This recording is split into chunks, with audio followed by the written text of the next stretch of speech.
हमें पता है कि किसी भी फलन के अवकलज का मान कैसे निकाला जाता है। जैसे अगर हमें एक्स स्क्वायर का अवकलज निकालना हो तो इसका मान क्या हो जाएगा? इसका मान हो जाएगा 2x। ठीक उसी तरह से अगर हमें एक्स स्क्वायर प्लस 1 का अवकलज निकालना हो तो उसका मान कितना हो जाएगा? उसका मान भी हो जाएगा 2x। ऐसा क्यों होगा?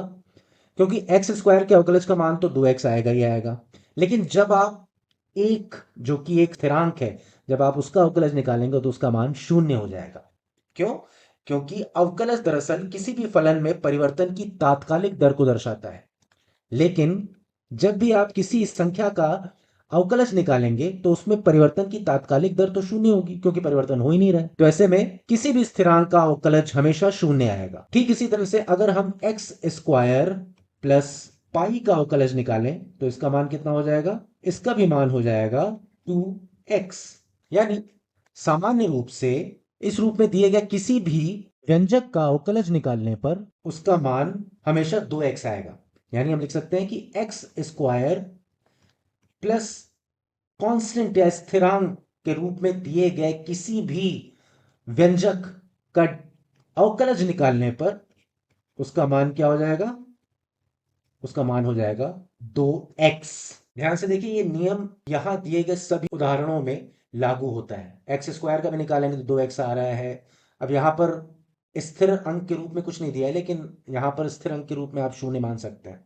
इसी तरह एक्स स्क्वायर प्लस 1 का मान कितना आ रहा है? 2x है। यानी एक्स स्क्वायर प्लस सी के रूप में जो भी व्यंजक आपके सामने होंगे उनका अवकलज निकालने पर 2x आएगा। पहले अब इसी को एक दूसरे तरीके से देखते हैं और प्रति अवकलज की संकल्पना को जानने का प्रयास करते हैं। प्रति अवकलज को समझने का सबसे आसान तरीका यह है कि यह अवकलज का ठीक उल्टा होता है।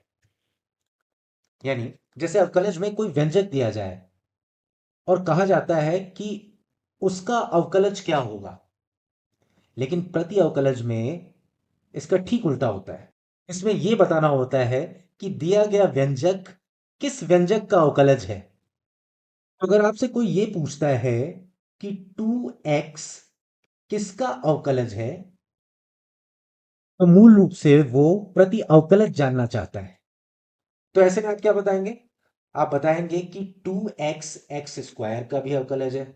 ये देखिए, 2x एक्स स्क्वायर प्लस 1 का भी अवकलज है। और इसी तरह से 2x x square plus pi का भी अवकलज है।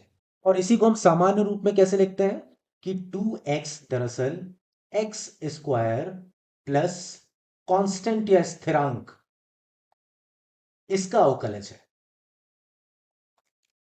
और दरअसल यही एक्स स्क्वायर प्लस सी 2x का प्रति अवकलज कहलाता है।